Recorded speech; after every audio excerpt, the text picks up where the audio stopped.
Selamat sore dan salam sejahtera untuk kita semua. Kembali lagi mengenai tugas analisis laporan keuangan. Pada kesempatan ini tugasnya tentang ikhtisar analisis laporan keuangan. Tugas ini dibuat untuk memenuhi mata kuliah analisis laporan keuangan jalur minat akuntansi keuangan. Nah, dalam analisis laporan keuangan tidak terlepas daripada bisnis, sehingga di sini kita menjelaskan tentang bisnis juga. Jadi, analisis bisnis adalah evaluasi prospek dan risiko perusahaan untuk tujuan pengambilan keputusan bisnis. Analisis laporan keuangan adalah bagian dari analisis bisnis. Jadi, analisis bisnis itu diterapkan dalam berbagai bentuk. Jadi, antaranya dibagi dalam 3 macam. Yang pertama itu analisis kredit. Nah, dalam analisis kredit ini adalah evaluasi kelayakan kredit suatu perusahaan.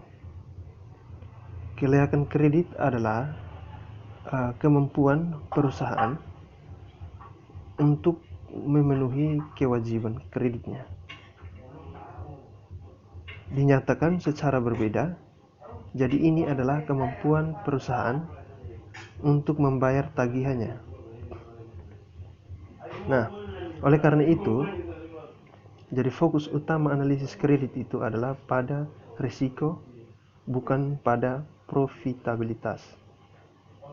Jadi profitabilitas itu merupakan kemampuan daripada suatu perusahaan untuk mendapatkan laba. Nah, selanjutnya bahwa dalam analisis kredit ini, kreditor meminjamkan dana ke perusahaan dengan imbalan adanya janji pembayaran kembali dengan bunga. Jadi jenis pembayaran ini bersifat sementara karena kreditor mengharapkan pembayaran kembali dengan bunga. Nah, yang berikut adalah analisis ekuitas. Jadi analisis ekuitas itu adalah penyedia utama. Jadi penyedia utama pembiayaan perusahaan. Karena investor ekuitas dipengaruhi oleh semua aspek kondisi keuangan dan kinerja perusahaan. Jadi kebutuhan analisis mereka termasuk yang paling menuntut secara komprehensif dari semua pengguna. Nah, dalam analisis ekuitas ini, investor ekuitas dia memberikan dana kepada perusahaan sebagai imbalan atas risiko dan manfaat kepemilikan. Yang ketiga adalah manajer. Nah, di sini kita menyebutkan manajer karena dalam sebuah bisnis itu tidak terlepas daripada manajer, karena dalam analisis laporan keuangan itu dapat memberi manajer itu sebagai petunjuk untuk perubahan strategis dalam operasi, investasi, dan aktivitas seperti pendanaan. Jadi manajer juga dia menganalisis bisnis dan laporan keuangan perusahaan. Jadi perusahaan pesaing untuk mengevaluasi profitabilitas dan risiko pesaing. Jadi analisis tersebut memungkinkan untuk perbandingan antar perusahaan, baik untuk mengevaluasi kekuatan dan kelemahan relatif dan untuk kinerja benchmark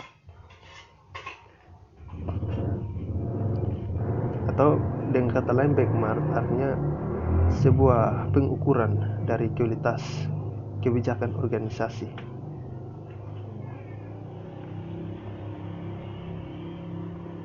Nah, yang berikut adalah komponen analisis bisnis.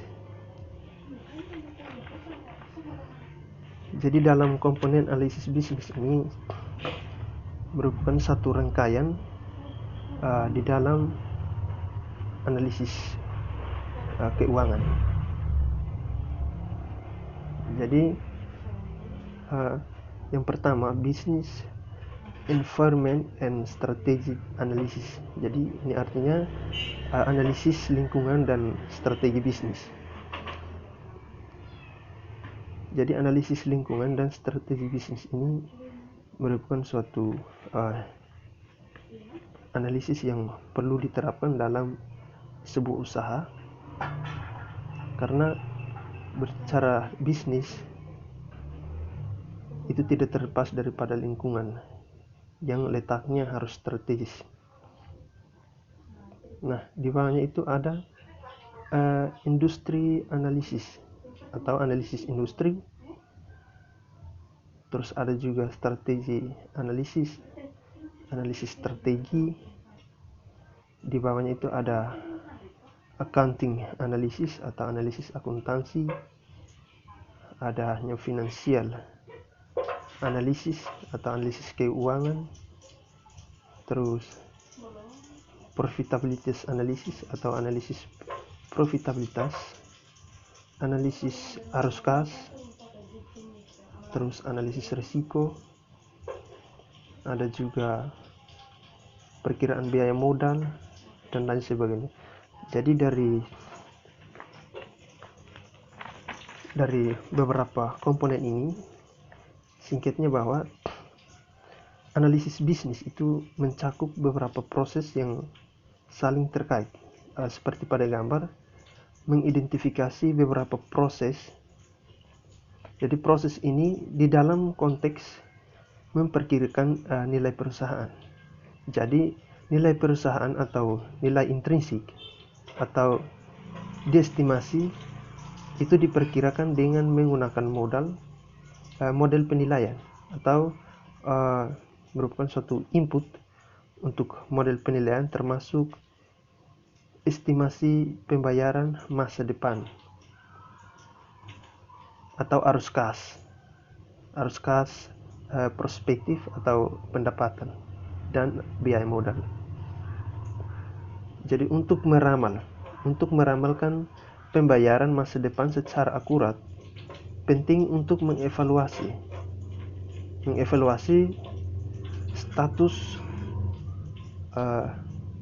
status keuangan dan laporan keuangan perusahaan. Nah, status keuangan suatu perusahaan itu dinilai dari analisis keuangan. Pada gilirannya, kualitas analisis keuangan bergantung pada keandalan laporan keuangan. Jadi ini membutuhkan analisis akuntansi atas laporan keuangan, analisis laporan keuangan, dan melibatkan semua proses komponen ini, di antaranya seperti yang sudah tertera di atas, yaitu akuntansi, keuangan, dan analisis prospektif. Nah, yang berikut adalah koneksi antara laporan keuangan. Jadi laporan keuangan dihubungkan pada waktu yang akan kita gambarkan dalam tampilan ini. Jadi menggunakan keuangan Koglate.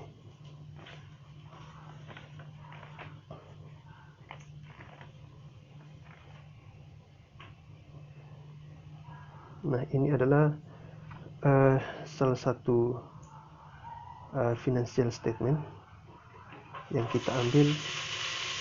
Jadi dari rangkaian di atas itu ada juga balance sheet atau neraca keuangan,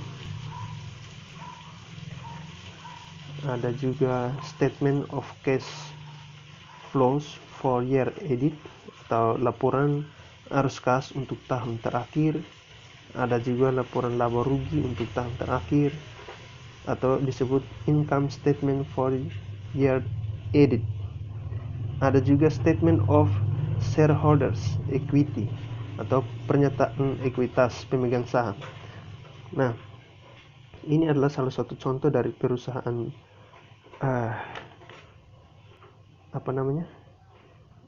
satu perusahaan Coglate ini.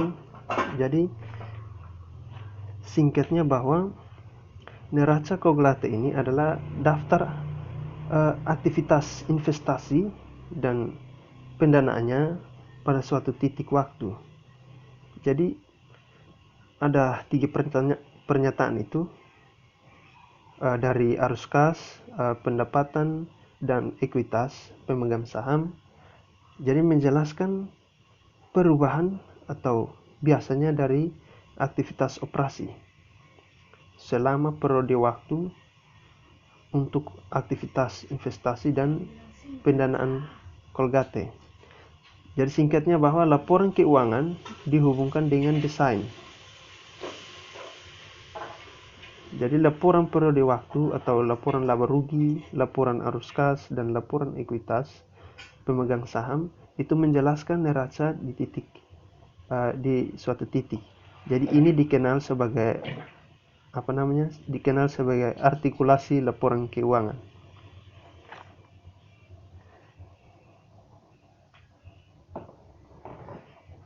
Nah, di sini ada alat dasar analisis keuangan. Jadi analisis laporan keuangan dalam alat dasar untuk analisis keuangan itu ada beberapa. Yang pertama itu analisis laporan keuangan komparatif. Jadi individu melakukan analisis laporan keuangan komparatif dengan meninjau neraca berturut-turut, laporan laba rugi atau laporan arus kas dari periode ke periode. Jadi ini biasanya melibatkan peninjauan perubahan saldo akun individu secara tahunan atau multitahun. Informasi terpenting yang sering diungkapkan dari analisis laporan keuangan komparatif itu adalah tren. Nah, yang berikut itu adalah analisis laporan keuangan ukuran umum. Jadi analisis laporan keuangan ini dapat memperoleh manfaat dari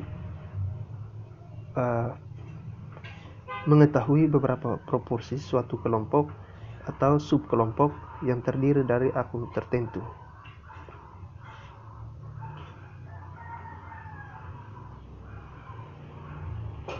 Yang berikut adalah analisis rasio.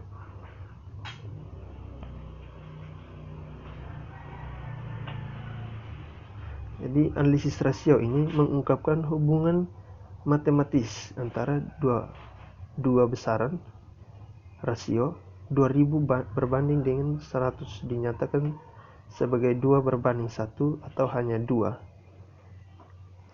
Jadi meskipun perhitungan rasio itu adalah aritmatika sederhana, interpretasinya lebih kompleks.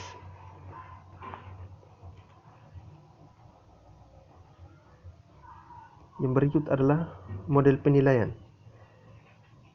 Jadi dalam model penilaian ini adalah hasil penting dari banyak jenis bisnis dan analisis laporan keuangan. Jadi penilaian biasanya mengacu pada perkiraan nilai intrinsik perusahaan atau sahamnya. Dasar penilaian adalah teori nilai sekarang. Jadi teori ini menyatakan bahwa nilai sekuritas hutang atau ekuitas atau dalam hal ini aset apapun sama dengan jumlah semua pembayaran masa depan yang diharapkan dari sekuritas yang didiskontokan hingga saat ini dengan tingkat diskonto yang sesuai. Nah, ini ada juga analisis dalam pasar yang efisien. Jadi ini merupakan salah satu hipotesis pasar efisien atau singkatnya EMH, berkaitan dengan reaksi harga pasar terhadap informasi keuangan dan lainnya. Jadi ada 3 bentuk EMH yang umum. Jadi bentuk lemma EMH itu menegaskan bahwa harga mencerminkan sepenuhnya informasi yang terkandung dalam penggerakan harga historis. Sekian. Jadi hanya ini yang bisa saya sampaikan. Selamat sore.